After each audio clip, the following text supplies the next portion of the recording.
Bom dia, boa tarde, boa noite ou até mesmo boa madrugada. Dependendo do momento que você nos der a honra de assistir a esse nosso vídeo informativo. Minhas amigas, meus amigos, estou aqui para trazer para vocês um daqueles momentos que a gente luta, que a gente acredita que vai chegar. Quando chega, a gente tem motivos gigantesco para comemorar. Eu não sei se vocês estão sabendo, mas hoje Luiz Inácio Lula da Silva voltou a Curitiba de forma triunfal. Foi recebido pelo povo de Curitiba, deu um show, não conseguiu segurar o choro, não deixou de lembrar os seus algozes, que hoje estão aí totalmente desmoralizados.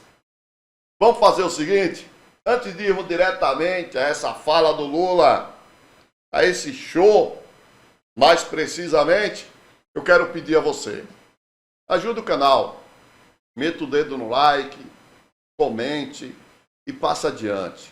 Claro, se você achar que essa fala é importante, que ela deve chegar a mais pessoas. Vamos ouvi-lo?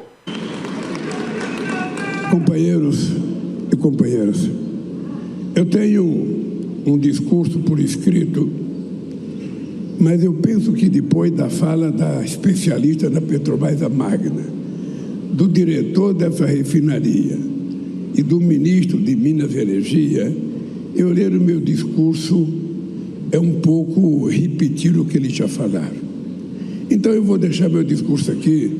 Um dia alguém publica o discurso que eu ia fazer na minha retomada da produção. E eu queria falar um pouco com vocês. Eu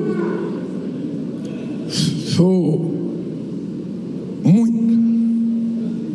muito grato ao trabalho que vocês fizeram durante os 580 dias que eu fiquei na Polícia Federal. Tem gente que consegue gravar uma música que ele gosta pro resto da vida. A gente, quando ouve uma música que a gente gosta, a gente nunca mais esquece essa música.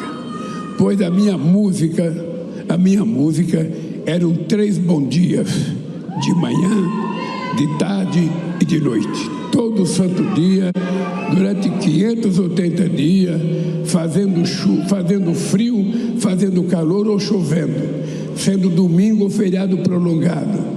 Eu ouvia da fera que eu estava todo santo dia o pessoal cantar parabéns, comemorar o aniversário, e aquilo, Bajo, marcou a minha vida.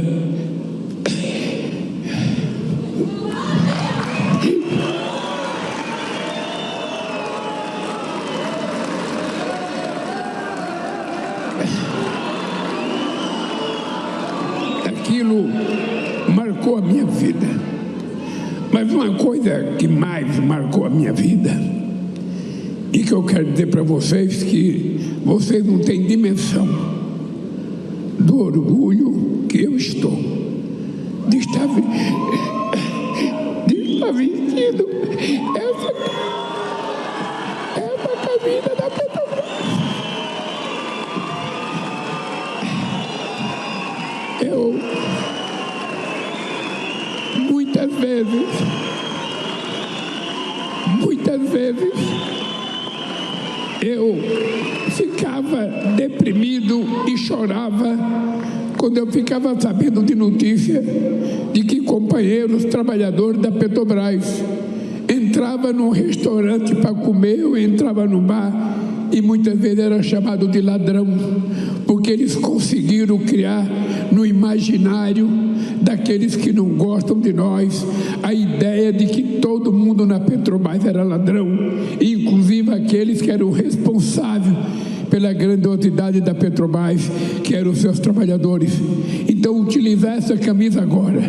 Eu já falei para a Magda, eu quero voltar para visitar o prédio da Petrobras, entrar na sala dela com uma camisa dessa e dizer: a Petrobras é do povo brasileiro, e se é do povo brasileiro, ela é também do presidente da República.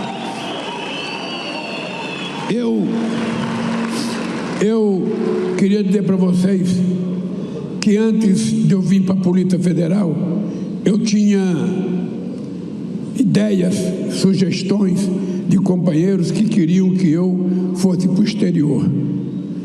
Tinha companheiros que achavam que eu deveria ir para uma embaixada. Era muita gente me dando conselho.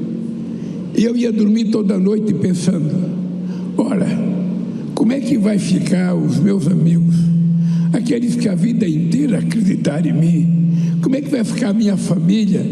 Sabe, se aparecer uma manchete num jornal de qualquer país, Lula, o fugitivo, Lula, procurado, como é que iria ficar a minha reputação? Então eu tomei a decisão, e foi a decisão mais sábia que eu tomei, de falar, eu vou me entregar na Polícia Federal, e vou lá para dentro, vou perto daqueles juízes significantes, vou perto daqueles procuradores da República que faziam parte de uma quadrilha dentro do Ministério Público. Eu vou lá para provar a minha inocência. Vou lá. Pois bem, aconteceu comigo uma coisa muito parecida ao que aconteceu com o doutor Getúlio Vargas em 1945.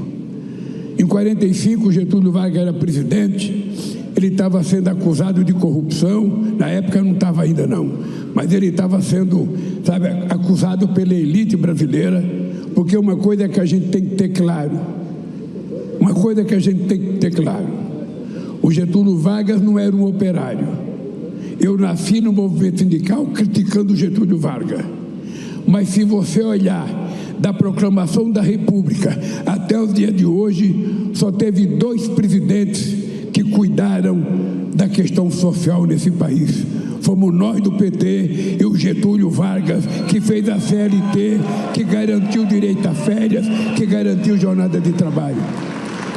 E no dia que os generais foram na casa do Getúlio comunicar para o Getúlio que ele estava deposto do governo, aí o Getúlio pediu para os generais 24 horas para ele poder arrumar a mala dele, tomar um banho e se trocar para sair. Quando os generais viraram as costas e o Getúlio voltou para dentro, já não tinha mais luz, já não tinha mais águas, não deram 1 minuto para ele se cuidar. Comigo aconteceu a mesma coisa.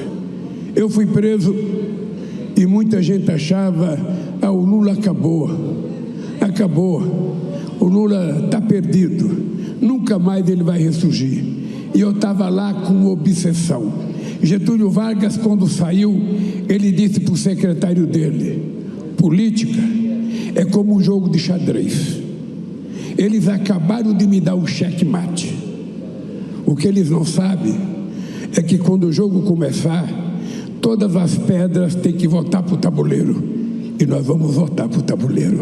E ele foi eleito presidente em 1954.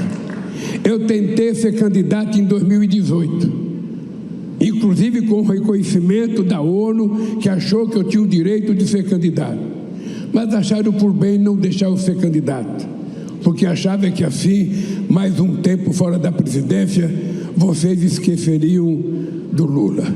Pois bem, mas eu tinha consciência, eu tinha na cabeça a história do tabuleiro de xadrez de Getúlio Vargas, e eu pensava, isso aqui é um jogo de xadrez, eles ganharam uma, mas nós vamos dar a volta por cima e vamos ganhar outra vez. E cá estamos nós, nós para recuperar uma coisa muito importante nesse país, porque a gente não está recuperando uma fábrica de fertilizantes, a gente não está apenas fazendo um investimento de quase 4 bilhões na Repar, a gente está cuidando de recuperar a autoestima desse país, o orgulho do povo brasileiro e o orgulho da gente ser brasileiro, porque o trabalhador, o que vale para nós é ter um emprego garantido, ter um salário justo e cuidar da nossa família com decência e com respeito. É esse o sonho de todos nós.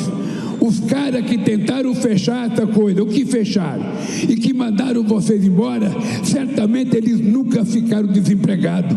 Eles não sabem o que é um pai de família levantar de manhã, não ter dinheiro para comprar o pão, não ter dinheiro para comprar a manteiga.